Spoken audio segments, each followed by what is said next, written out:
David. David, the son of Jesse, was a beautiful boy who could charm by his wonderful music. But he was to be more than a sweet singer, for Samuel, the prophet of the Lord, declared that he should be king of Israel, and poured the sacred oil upon his head. Saul, who was then the king of Israel, had spells of insanity, and David was sent for to try and calm him by his music. In this he was so successful that after a time the king seemed to be entirely cured.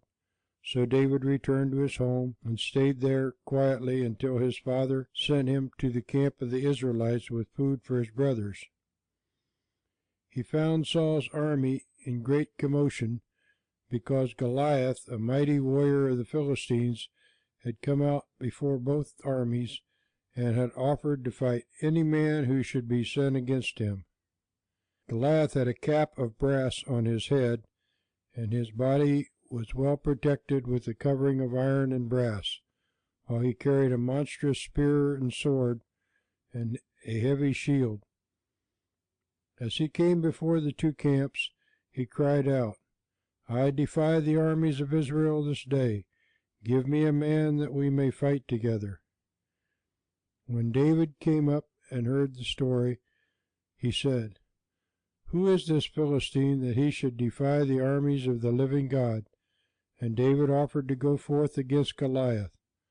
So he went out in his shepherd's dress, with only his staff and sling.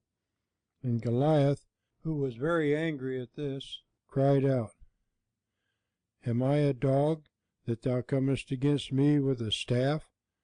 Then he began to make fun of David.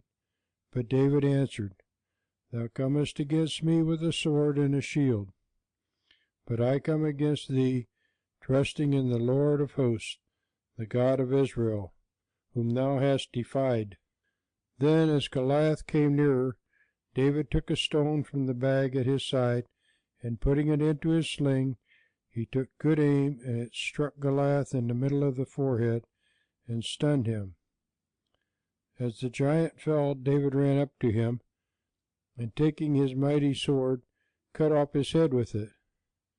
This act of David's brought a great victory to Saul's army, and the king was delighted with his courage, while Jonathan, Saul's eldest son, loved the boy from that time, and they became like brothers.